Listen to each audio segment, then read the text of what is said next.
प्रस्तुत पाठ me and the ecology bite में जॉन लेक्सो ने पर्यावरण संरक्षण और पारिस्थितिकी की सुरक्षा सभी लोगों के लिए चिंता का विषय है तथा इसका हल करना कठिन चुनौती है। पारिस्थितिकी के बारे में उपदेश देना आसान है, लेकिन इसके संरक्षण के लिए नियम को पालन करना कठिन है।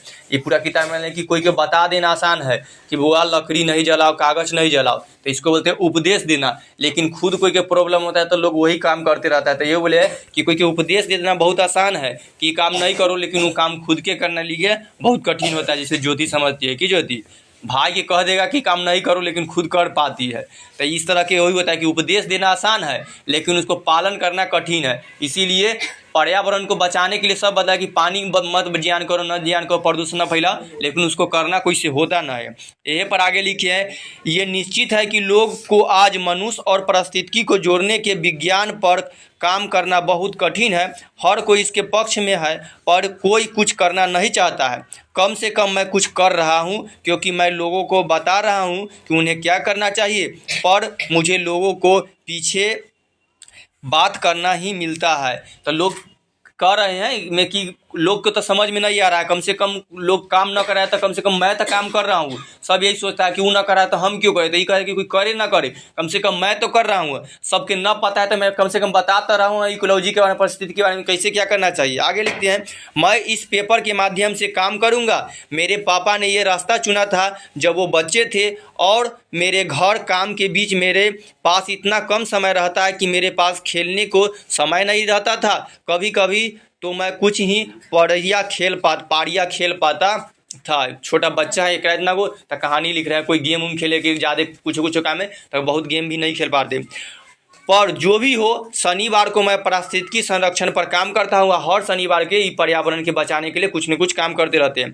जैसे पिछले शनिवार को सुबह अच्छा दिन था। पिछले शनिवार की कहानी लिखते हैं कि पिछले शनिवार को क्या हुआ था कि अच्छा दिन था, बसंत ऋतु था, लोग बाहर थे। बसंत ऋतु अभी चल रहा है, यह महीना सबको बसंत ऋतु कहा जाता है। जब फल उल पूरा, जब सब पत्ता झड़ जाता है पेड़ की, उसमें मोजर दे रहा है, आम उम फल रहा है, तो सब बसंत ऋतु में और सब फल उल फूल खिलल रहता है। आगे लिखती है, मैं मी विलियम्स के घर गया। ये लेखक कैसे गए, किसके, विलियम्स के घर। हमेशा की तरह उन्होंने दिखाया कि वो घर पर नहीं है, पर मैं देखता हूँ कि वो घर के पीछे पत्ते जला रहे हैं। तो देखा कि घर पे ना है, जाकर देख रहे हैं विलियम्स के तो घर पर ना है, लेकिन पता चला कि घर के पीछे अधिकतर के घर रहता है, तो वहाँ पर ही बगीचा उगीचा है, तो पत्ता के जला रहे हैं। वह इतना घमंडी है कि उसने मुझे पैसा दिया और मैंने उसे कहा आपको ये पत्ते नहीं जलाने चाहिए, यह वायु के लिए हानिकारक है, पारिस्थितिकी के लिए हानिकारक है। जैसा कि मैं करता हूँ उसी प्रकार आपको कंपोस्ट कर ढेर लगाना चाहिए। कचरों को और रद्दी के बगीचे के अंदर उसके फायदे के लिए गाड़ दीजिए, या बगीचा के लिए भी अच्छा होता है।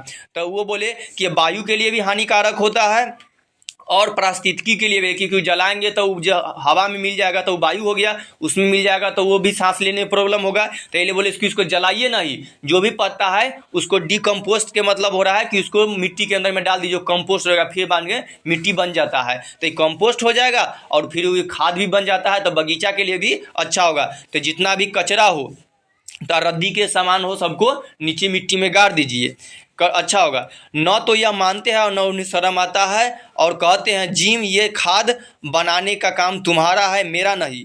तब बोलते हैं कि न तो मेरा यह बात माने, न इनको थोड़ा सा शर्म भी आया कि कोई छोटा बच्चा इनको समझा रहा है कि काम न कीजिए, लेकिन फिर भी गलत काम कर रहे हैं। और वो खुद कहते हैं, इनका नाम है जिम, जेकर जॉन लिखल है कि जिम ये खाद बनाने का काम तुम्हारा है, तुम करो, मेरा नहीं। आगे कहते हैं, हाँ मैं गर्व से कहता हूँ मैं खाद पर काम करता हूँ, भले मुझे पसंद कुछ खास नहीं है। तो लोग कहते कि भले हाँ मैं तो कुछ काम करता हूँ कि खाद बनाने का पसंद। विलियम्स कहते हैं आप थोड़ा और परेशानी लेकर इस खाद बनाने की प्रक्रिया पर धूल डालो, क्योंकि मैं नहीं देते इसके नाक पर प्रदूषण कम होगा। और कहते हैं कि मैं जिससे नाक पर प्रदूषण कम होगा। मैं कहता हूँ आपका मतलब है ध्वनि प्रदूषण, वो कहते हैं नहीं, आपका स्वाद गंदा बदबू देता है और पूरे सड़क को महका देता है। और जो कोई कचरा भी फैल जाता है, तो जिसके सड़क में कभी कभी देखा होगा कि नाली के सब लोग निकाल करके वो कचरा और सड़कें पर डाल देता है, तो वो और खराबी करते रहता है, तो वो फैलाते रहता है, उसको निकाल कर दुर्गंध से फेंक देना होता है। तो सबके इसी तरह तो पूरा सड़क को बदबू देते रहता है।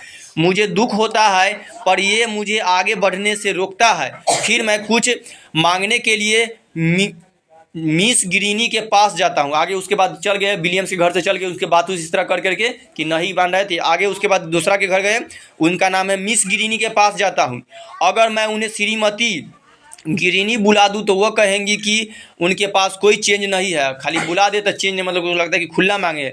साप्ताहिक कचरा उठाने वालों के लिए वो सोमवार को अपना कूड़ा बाहर रख रही है ताकि शनिवार को रविवार को बाहर जाती है, इसलिए काफ़ी प्लास्टिक बैग उनके घर के सामने से मिलते हैं। पर मैं इसके बारे में कुछ कहता नहीं, बस कूड़े को देखता हूँ। अधिकतर लोग सब जमा करके घर के बाहर बहुत सारा कचरा जमा किए हुए रहते हैं, उसके बारे में बताते हैं। गड्ढा हो बहुत बड़ा बड़ा उस समय फेंक देता है उठा करके। कुछ लोग को जला भी देता है, जो जलने वाला हो जिसको जला करके कुछ को दफना के इस तरह की प्रक्रिया करते रहता है। कहीं भी तो इधर उधर कूड़ा नहीं फेंकते हैं। किसी ने सिखाया कि इधर उधर कूड़ा नहीं फेंकते हैं। मैं अपने गुस्से पर काबू करता हूँ और कागज़ के ठोगों के एक बैग में रखता हूँ। फिर वह कहती है कि हमारे शहर में एक नियम है कि कुत्तों को पट्टे में रखना चाहिए। वो आपका कुत्ता क्यों घूमता रहता है? तो कुत्ता मेरे आंगन में गंदा करता है और बाग को खोदता है। पिछले शनि रविवार को कूड़ा का एक बैग खोल रहा था और नॉर्मल वो देखे कि जब बाहर रोड में कोई कचरा बिगल है तो अपने से उठा करके अपना बैग में रख करके बाहर जाकर बिक देते हैं। और नॉर्मल कुत्ता उत्ता को देखे हैं कि ढेर रखल है पूरा कचरा को जाकर पूरा हौड़ते रहता है, कुछ पूरा सर में छितरा देता है और चाहे कभी कभी मुंह में ले आकर के इधर उधर बिक भी देता है। तो इसीलिए बोल रहे हैं कि आगे कुत्ता को भी संभाल कर रखिए, अपना अपना कुत्ता को, चाहे जो भी कि कचरा न फैले। अच्छा, मैं कहता हूँ कि फिर तो समाचार पत्र जमा करके कूड़े के बगल में रख रही थी। मैं कहता हूँ सुनिए मिस ग्रीनी, कागज़ बचाइए, स्कूल में काम आएगा। और एल्युमिनियम के डिब्बे भी बचाइए। और लोग कागज़ को नॉर्मल ऐसी फेंक उग देते हैं फालतू, तो कागज़ नॉर्मल काम आ जाता है। या कागज़ रद्दी वाला के बाद जमा कर लेंगे हम लोग कागज़ को और उसको बेच देंगे रद्दी वाला के, तो 10 रुपये किलो में खरीद कर भी ले जाएगा रुपये। और वो कागज़ के फिर गला करके फिर कॉपी बना देता है, तो काम भी आ गया। इसे हम जला देंगे तो और प्रदूषण भी फैला देंगे और कोई काम के भी नहीं हुआ, तो बेकार चल जाता है। तो इसीलिए बोलते हैं कि उसका जमा कीजिए और फिर वह काम में आ जाएगा। वह कहती है पिछले स्कूल पिकअप के तरह जब आपने कहा कि आप आगाग और कभी नहीं आएंगे। कुछ कूड़ा फेंकना आसान है पर इस तरह का सब जमा करना मुश्किल है। कि फेंकना तो आसान है लेकिन जमा क्योंकि रहता है कि घर में इतना जमा हो जाएगा, हम जमा ना करेंगे। मैं थक जाता हूँ पर मिस ग्रीनी को समझा नहीं पाता हूँ कि वो पारिस्थितिकी के लिए कुछ करे। फिर मैं मिस जॉनसन के घर जाता हूँ। देखो फिर उसके किसके घर जाएगा? जॉनसन के घर जाता हूँ। 3 को के घर जा रहा है। वो अपने कार के लिए दौड़ लगाते हैं पर मैं उनसे तेज दौड़ता हूँ। अपने करके हाँफते हुए वो कहते हैं कि मैं कोशिश कर रहा हूँ कि डाकघर बंद होने से पहले वहाँ तक पहुँच जाओ। और कहाँ जा रहे थे? डाकघर पर, यानी पोस्ट ऑफिस पर। आपके पास समय है। मैं कहता हूँ आपके पास चलने का समय भी है। आपको जब ज़रूरत नहीं हो तो गाड़ी नहीं लेनी चाहिए। ये एक अच्छा व्यायाम है, गैस बचेगा और प्रदूषण भी नहीं होगा। यह पारिस्थितिकी के लिए है। देखो एक आदमी है जिनका थोड़ा दूर बगल में डाक ऑफिस यानी कि पोस्ट ऑफिस है, लेकिन वो गाड़ी से जा रहे हैं। तो इसीलिए वो बोल रहे हैं जॉनसन कि आपके पास, मैं कहता हूँ कि समय भी है, आप थोड़ा सा समय पैदल चल के जाइए वहाँ पे। हाँ, जो भी इनका नाम में इनको जैम नाम कुछ, अच्छा रुक जाओ। तो वो बोल रहे हैं कि आपको पैदल जाना चाहिए। पैदल जाने से क्या होगा कि आप तो गाड़ी का यूज नहीं कीजिएगा और गाड़ी बचेगा तो आपका उसमें जो मान लो तेल जला या गैस जला वो भी बचेगा। उसके बाद गाड़ी चलने से प्रदूषण फैलता है तो प्रदूषण भी फैलेगा। और अगर आप पैदल चलिएगा जिसकी वजह से आपका व्यायाम भी हो जाएगा, तो आपको पेट में बीमारी या शरीर के व्यायाम है, तो व्यायाम चलना एक व्यायाम है, तो चलना जरूरी है, तो आप चलिएगा भी। इसीलिए पैदल आना, ठीक। तो इसलिए महना रहता थोड़ा दूर के लिए बात हो रहा है, तो इसीलिए बोले कि पैदल चलने के लिए कहा। किसको? आगे आपके पास समय है। मैं कहता हूँ आपके पास चलने का समय भी है। आपको जब जरूरत नहीं हो तो गाड़ी नहीं लेनी चाहिए। ये एक अच्छा व्यायाम है, गैस बचेगा, प्रदूषण भी नहीं होगा। यहाँ पारिस्थितिकी है। मैं कहता हूँ हमें स्कूल में पेड़ और पारिस्थितिकी के बारे में बहुत सुना है। वो हवा का बेहतर बनाता है और पेड़ पौधा रहेगा तो हवा को स्वच्छ बनाएंगे, तो हवा तो हमको मिलेगा, अच्छा हवा ना मिल पाए। देखो उस पेड़ को जो उंगली दिखाते हैं, यहाँ कोई पेड़ नहीं होता। मैं कहता हूँ मुझे कोई पेड़ वहाँ नहीं दिख रहा है। वो कहते बिल्कुल नहीं, वहाँ कोई घास भी नहीं है क्योंकि आपने एक रास्ता बनाया। रास्ता यहाँ बनाया जो श्रीमती ग्रीनी से यहाँ एक छोटा रास्ता था।